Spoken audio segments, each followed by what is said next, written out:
Hi friends, ఎలా ఉన్నారు? నేనైతే చాలా బాగున్నాను. ఛానల్ ఫస్ట్ టైం చూస్తున్నట్టయితే సబ్స్క్రైబ్ చేసుకోండి. నేను చేసే ప్రతి వీడియో మీ వరకు రావాలంటే సబ్స్క్రైబ్ చేసుకుంటేనే కదా వచ్చేది.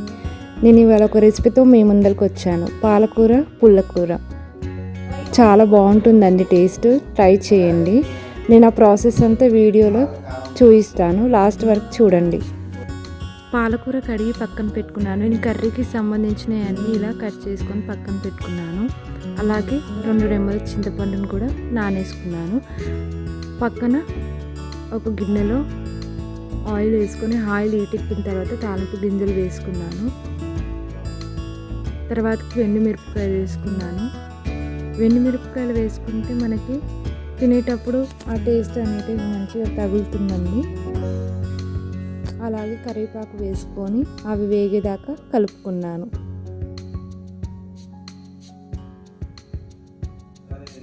ఎల్లిపాయ కూడా నేను దంచి వేసుకున్నానండి. ఉల్లిగడ్డలు కూడా వేసుకొని అవి ఫ్రై అవ్వనిచ్చాను కొద్దిసేపు. ఈ కర్రీ కొత్తగా వింటున్నారు కదా, టేస్ట్ కూడా చాలా బాగుంటుంది. పుల్లగా బాగుంటుంది టేస్ట్. కొంచెం పసుపు వేసుకొని మొత్తం కలిసేలా కలుపుకుంటున్నాను. ఇవి బాగా ఫ్రై అవ్వనివ్వాలండి.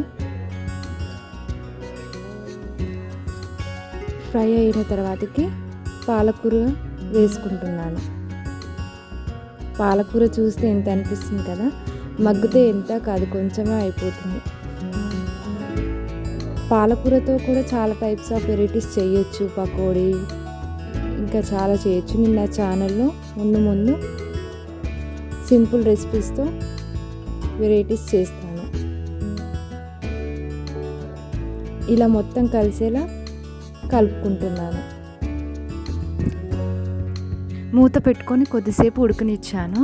ఇలా నీళ్లు రిలీజ్ అవుతున్నప్పుడు మనం తగినంత కారం, ఉప్పు వేసుకొని బాగా కలుపుకోవాలి.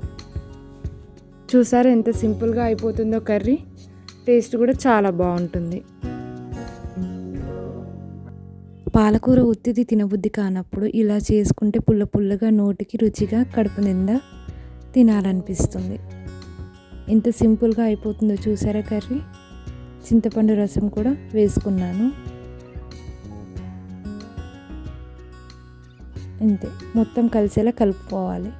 నేను ఇందులో వాటర్ వేసుకోకుండానే చూసారా వాటర్ రిలీజ్ అయిపోతుంది. మనం పాలకూర కర్రీ చేసేటప్పుడు వాటర్ వేసుకోకుండా